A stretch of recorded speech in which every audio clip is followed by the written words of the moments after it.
Good day everyone and welcome to my channel. Ngayon pag-uusapan natin ang tungkol sa credit card, yung mga benepisyo ng pagkakaroon ng credit card. Okay? Itong vlog na to, hahatiin ko ito sa 4 na bahagi. Una, ano ba yung credit card? Tapos yung pangalawa, yung mga benepisyo sa palagay ko nakakatulong sa akin sa paggamit sa pagkakaroon ng credit card. Tapos yung pangatlo, bibigyan ko kayo ng negosyo tips na pwede nyong gamitan ng credit card. Tapos pang-apat, kung paano nyo iingatan ng inyong credit card. Okay? So, ang una natin bahagi, ano ba yung credit card? Okay, yung credit card, isa siyang, credit card. Yan, Visa. Yung Visa ang natin, Visa na credit card. Okay, ito na yung gawin ko sample kasi yung akin. Okay? Visa. So, ito yung, syempre, sinabing credit utang. Yan, utang. Ready siyang gamitin pambili online, grocery, kahit na, anong transaction basta tumatanggap ng Visa. Okay, ang bayad sa hotel, pambili ng airline ticket, ayan. Tapos, pwede rin ka rin mag-withdraw. Ayan. Ang kagandahan dito, guys, sa utang na ito, wala siyang tubo hanggang due date. Okay, itong credit card na ito sa akin, ano siya, up to 53 days, wala siyang transaction fee. So, gagamitin ko yung pera, babalik ko lang siya, wala akong gabayaran. Ayun, yun ang kagandahan doon, di ba? Di ba? Pag may credit card ka, hindi mo naman kailangan na na gamitin lang siya lagi. Pwede naman siyang gamitin lang, kumaga, kapag kailangan lang. Pwedeng ganun lang naman, hindi naman porket may credit card ka, lagi mo na lang siyang i-swipe save dyan, yan.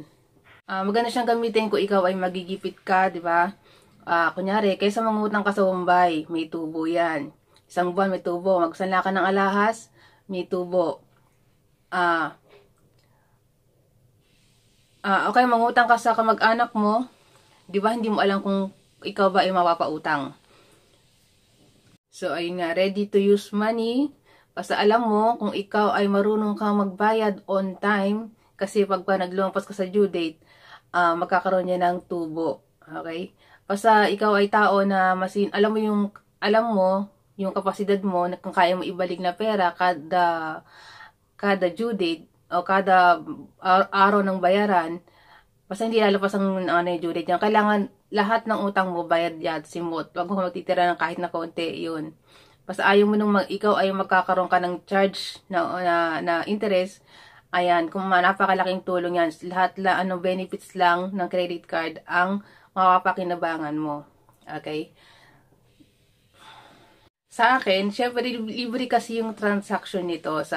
Every time mag-transact ka, libre. So, ginagamit ko talaga siya, napakinabangan ko sa pagbili online. Kunyari, sa Lazada, meron akong bibili na product. Kunyari sa tindahan namin, meron akong bibili na product. Gagamitin yung credit card ko para bayaran siya, madi-deliver siya sa amin. Diba? Kesa, magpadala ako ng pera, tapos yung anak ko ang bibili ng product sa Lazada. So, makakamenos ako sa cable charge.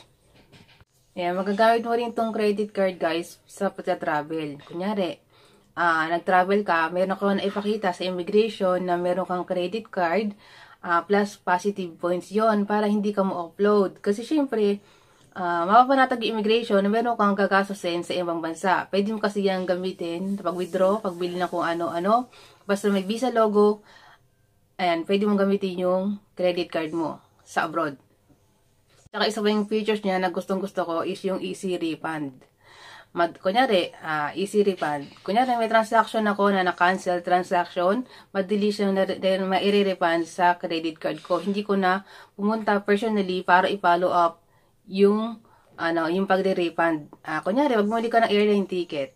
Nung nakaraang taon, napakaraming naging problema, yung mga canceled flights, na hindi na ibabalik yung yung ginastos mo para sa airline ticket, hindi naman tuloy yung flights. Kagaya ng kapatid ko, bumili siya sa travel agency ng ticket.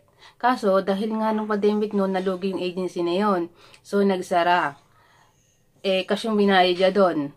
So, paano namin nahabulin yung agency? Paano namin pa-follow up sa kanya yon? Diba? Kailangan namin dumiretso sa airline ticket.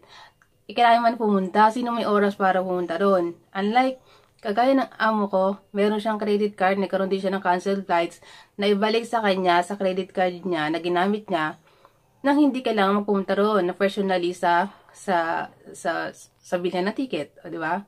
So, mas convenient. Yun yung maganda kapag ang ginamit mong mag-purchase ng mga ganon is yung credit card. At saka yung convenience niya, syempre, pag may credit card ka, para sa iba, yung less cash, di ba? Hindi mo na kailangan cashless. Hindi mo na kailangan dala ng maraming cash sa yung sa bag mo, pag grocery mo, kung anong gawin mo, konti na lang, kahit konting cash na lang nasa bag mo, pwede na. Kasi meron ka ng credit card na pwedeng gamitin. At saka maganda din yan, kunyari, kukunti yung cash mo. Tapos, kakain ka sa restaurant, may mga bagay na na bigla ang gastos, na kakailanganin, na pwede mong gamitin yung credit card mo. Okay, ngayon naman, bibigyan ko kayo ng tips. Ayan, sa pagnenegosyo. Sa pagnenegosyo, makatotohanan ng negosyo, na pwede nyo gamitin yung credit card ninyo. Na para hindi kayo malulugi. Bibigyan ko kayo ng tips, okay? Kunyari, meron kayong, okay, para yung, kailangan, syempre, diba, 30, sabihin natin ng 1 month lang. 1 month lang, kailangan nyo maibalik yung pera sa credit card ninyo. So, para sa less risk, kung pwede kayong magnegosyo tuwing seasonal. Alam nyo, dapat yung ininegosyo nyo, sigurado na mabibenta. Ayan, sigurado na mabibenta. Kunyari, bagong taon, Pasko, kunyari, pesa sa inyo, maraming produkto na alam nyo talaga mabibili. Diba? Yung bagong taon, mga paputok, alam nyo mabibili niyan, prutas, sigurado mabibili niyan. Pwede tayo mamumuhunan. Pwede tayo mamumuhunan yung gamit yung credit card. Alam natin na pagkatapos ng New Year, magkakaroon kayo ng benta, madali nyo siyang ibabalik. O, di ba? Yun, pwede nyo gamitin. O kaya, kagaya sa akin, meron akong school supply store. Tuwing pasukan, sigurado alam ko magkakaroon ng product demand. So, kunyari, wala akong pwedeng ipuhunan, pwede kong gamitin yung credit card ko, pang puhunan. Bibili ako ng mga pangunahing kailangan, sabihin natin ng mga notebooks, yung mga gamit sa school na alam ko mabibili agad. Kailangan ko mag-stock. Siyempre, di ba? Kung school supplies yung tinda mo, hindi na mo pwedeng 2 estudyante lang. Kaya, di ba, isipin natin, expected ko mga 20, 40, 60 student ang pwedeng mong pumili sa'yo. Ilang notebook yon, so madami. Pwede ko mag-stock ng ganun. Tapos, alam ko, pagtapos ng pasukan, mabenta siya, tapos pwede kong ibalik yung utang ko agad. So, yun, less risk. At saka isa pa na pwede ko sa inyo na tips na negosyo. Pwede kayong maghanap ng supplier ng isang produkto, pagkain, o kaya kahit na pwede kayong magpa-order. Yan. Kapag may pa-order kayo, syempre may mga pa-order kayo, pag nakalista yung mga pa-order nyo, saka nyo pa lang kayo uutang sa credit card, tapos saka nyo pa lang bibilin yung produkto, saka nyo di-deliver. So, less risk na may stock yung product. So, kung magkano lang yung, alam nyo na kailangan gasto sa inyo lang yung utangin nyo, wag lang sobra, basta alam nyo na kaya nyo ibalik. Yun, di ba? Pagka-deliver mo, kolekta mo bayad kasama yung tubo sa'yo, syempre. Tapos yung pinuhunan mo, babalik mo sa credit card. So, yun ay less risk. Yun. Siguro sa maliliit na negosyo, napakalaking tulong nito. Ayan. Diba, kunyari, meron kang, basta alam mo magkakaroon ng demand, pwede kang magdagdag ng produkto. Kunyari, bakery ka, pagdating ng bagong taon, diba, ang dami mga kailangan bumili ng mga tinapay. Siyempre, mumuhunan ka rin sa ingredients. So, bigla ang kailangan ng puhunan, wala kang puhunan, pwede kang kumuha sa credit card at walang tubo. Basta ibalik mo siya ng bago mag-due date. O, sa palagay ko, okay na yung aking business tips, di ba? Yung business tip idea para magamit yung credit card niyo para hindi kayo malulugi. May babalik nyo rin agad. Yun.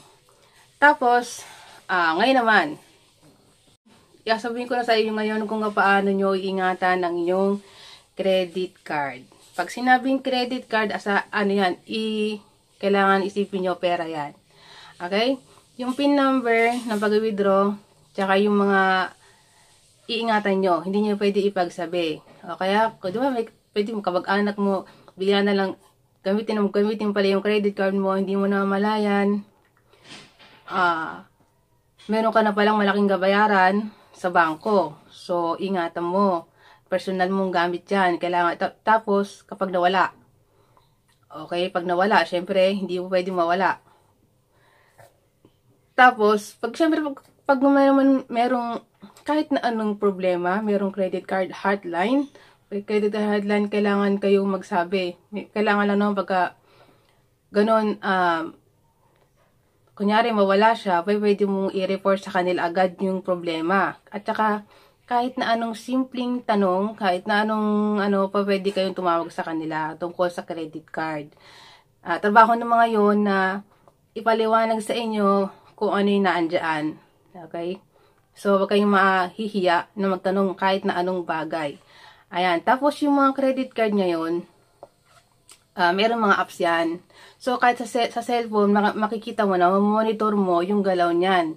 So, malaman mo kung merong gumagamit ba ng credit card mo, hindi lang ikaw, o kaya magkano ng kabayaran mo, magkano yung due date mo, yung lahat-lahat tungkol sa credit card mo, makikita mo na, monitor mo agad. Yun. Tapos, isa pa, yung nga lang, ang iiwasan nyo yung mga online scam. Meron akong ginawang vlog tungkol doon sa online scam, sa pagda-download ng apps, tapos sa scam pala. Tsaka iiwasan nyo rin yung panoorin nyo para malaman nyo yung tungkol doon, yung mas maintindihan nyo, mas marami yung paliwanag ko doon. Basta iiwasan nyo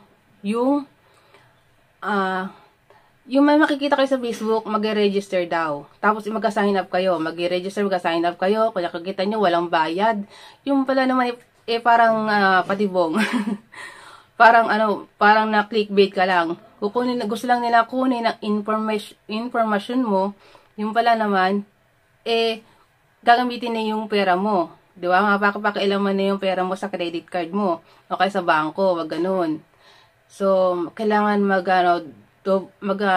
doble ingatin na nyo. Pero, just in case, meron ka naman na monitor sa cellphone mo, ng credit card mo, makikita mo naman kaagad. Kapag magkaroon ng, sabihin mo, merong irregular na pangyayari, parang kahina-hinalang mga transaksyon, pwede ka mag-report agad. Pwede mo ipasara yung credit card mo.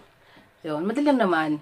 Yun lang yung mga kailangan mo malaman sa credit card. Okay, meron ka ba akong nakalimutan na sabihin dito? Lahat na ata nabanggit ko. Ayan. So, I think okay na yung aking vlog ngayon. Kung meron kayong katanungan, kunyari, magandang credit card sa Pilipinas, actually wala akong idea. Ginawa ko rin itong vlog para sa anak ko din, para gusto ko ma-encourage sila na kumuha sila ng credit card. Patas may alam sila bago sila kumuha ng credit card. And then, ayun, kung meron kayong tanong, magtanong kasi sa bangko kung sa mga requirements. At saka sa mga alam ko marami, iba, depende sa mga bangko, depende yung due date nila, kung gaano katagal, na libre. Yun. So, pwede kayong magtanong tungkol doon. Ayan, sa palagi ko naman, wala na akong kailangan na idagdag na. Nasabi ko na yung tungkol sa credit card, benefits ng mga credit card. Tapos yung tips sa negosyo, paano mo siya gagamit. At saka yung paano ingatan yung credit card. Ayun. Hanggang dito na lang. And thank you so much. Hanggang sa susunod na vlog ko. Sana po manood po kayo. And bye. At wag mo na akong makalimutan na mag-subscribe. Maraming salamat. Bye-bye.